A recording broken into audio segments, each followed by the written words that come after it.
सरकारी अस्पतालों में मुफ्त में लगेगी कोरोना वैक्सीन। बजट में टीकाकरण के लिए 50 करोड़ का आवंटन।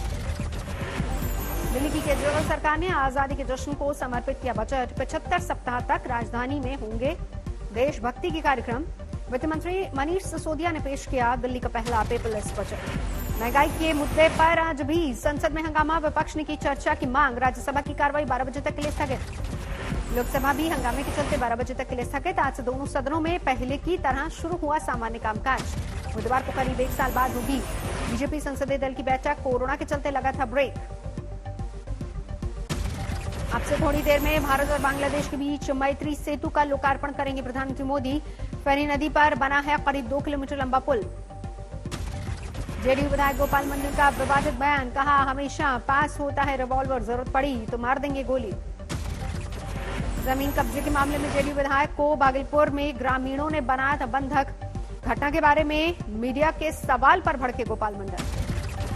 नीतीश कुमार पर आरजेडी एमएलसी सुबोध राय का निशाना। कहा, उम्र के चलते गुस्सा आना लाजमी। कल विधानमंडल में भड़के थे नीतीश। राहुल पर भड़के मध्य प्रदेश के गृह मंत्री नरोत्तम मिश्रा। कहा, मध्य प्रदेश में सिंधिया के बगैर कांग्रेस शून्य। समझ गए राहुल। आज नंदीग्राम जाएंगी ममता बनर्जी। कल के नामांकन के लिए बनाएंगी रणनीति। नंदीग्राम में टीएमसी बीजेपी ने प्रचार की में झोंकी पूरी ताकत। बीजेपी और टीएमसी के अलग अलग हेलीपैड बनकर तैयार। 12 मार्च को नामांकन दाखिल करेंगे बीजेपी उम्मीदवार शुभेंदु अधिकारी। ममता को टक्कर देने के लिए नंदीग्राम से भरेंगे पर्चा।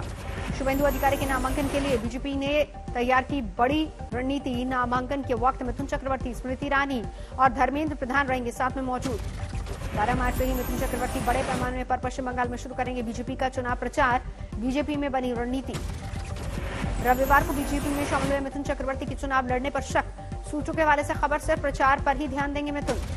13 मार्च को अमित शाह और जेपी नड्डा का बंगाल दौरा।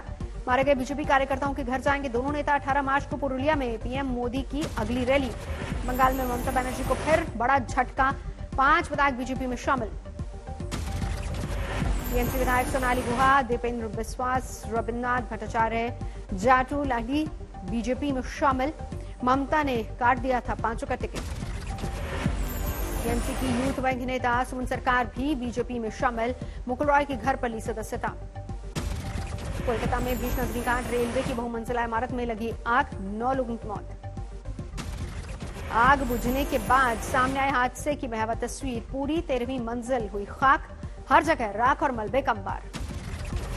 कोलकाता हादसे में मरने वालों में 4 दमकल कर्मी, 2 आरपीएफ के जवान और 1 पुलिसकर्मी शामिल। रेस्क्यू ऑपरेशन के दौरान गंवाई जान।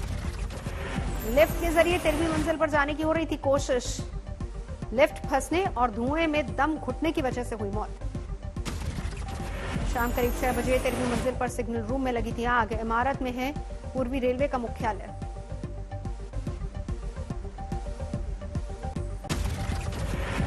हादसे पर प्रधानमंत्री ने जताया दुख। मृतकों के परिवार वालों को 2-2 लाख रुपए मुआवजे का ऐलान। घायलों को 50,000 रुपए की मदद। हादसे की जगह पर देर रात मुख्यमंत्री ममता बनर्जी भी पहुंची। मृतकों के परिवार के लिए 10 लाख की सहायता राशि और सरकारी नौकरी देने का ऐलान किया। आग पर काबू पाने में लगे करीब 5 घंटे। ममता सरकार के मंत्रियों के साथ पुलिस कमिश्नर ने लिया बचाव कार्य का जायजा। हादसे पर राजनीति भी शुरू। ममता का आरोप, मुख्यालय होने के बावजूद मौके पर रेलवे की तरफ से कोई नहीं था मौजूद। रेल मंत्री पीयूष गोयल ने घटना की उच्च स्तरीय जांच के आदेश दिए। राज्य सरकार की जांच में मदद का भरोसा भी दिया।